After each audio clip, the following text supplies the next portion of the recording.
the war system in VIC3 and discussing why I'm so concerned about it.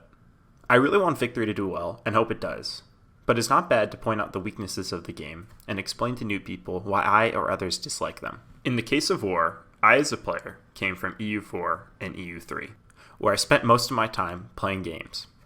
In EU4, war is conducted by controlling individual units, similar to VIC2, CK2, and CK3, and Stellaris in some sense, while HOI4 uses a mix of individual units and front lines.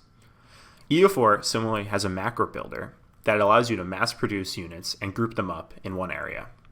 One major issue for VIC2 was the fact that there was no macro builder, so while the unit system was quite similar to EU4, you had to manually build units and group them up around the world. For single player, this was okay because the AI was partially inept, but for multiplayer, it wasn't great. I was discussing this with Bo Cohen 1 yesterday, and he gave me a quote as the reason why him and his MP group did not like single player. War was the worst part of VIC2. We literally had games end because people didn't want to rebuild armies after being stack wiped. So if that doesn't say something, I don't know what will. Personally, I have to say for VIC2, war was not great, especially for single player, as I mentioned, as the AI was quite inept, randomly running around, and a semi-competent nation could beat almost any AI nation. However, in multiplayer, it did allow for some autonomy, as you could build front lines and manage your armies to success. While there was no specific mechanic to maintain your front lines, you would have to use your own autonomy to build these front lines, and while there was no macro builder, players quickly learned the best ways to build units and would group them up, so they wouldn't run around willy-nilly.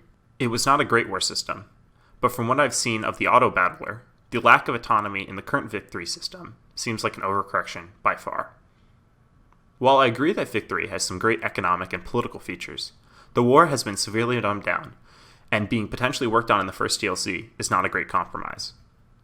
In the end, Victoria 3 may attract a decent amount of new players by providing a unique and special economic and political simulator, but without war or proper multiplayer interactions. Many of the old VIC2 or other Paradox gamers will be disinterested as time goes on, or if they have to wait for a DLC or mod to fix the problems, which should not be the case for the new game. I just feel, without proper war, the game cannot be decoupled from being an accurate world simulator. We will see tomorrow, though. Cheers.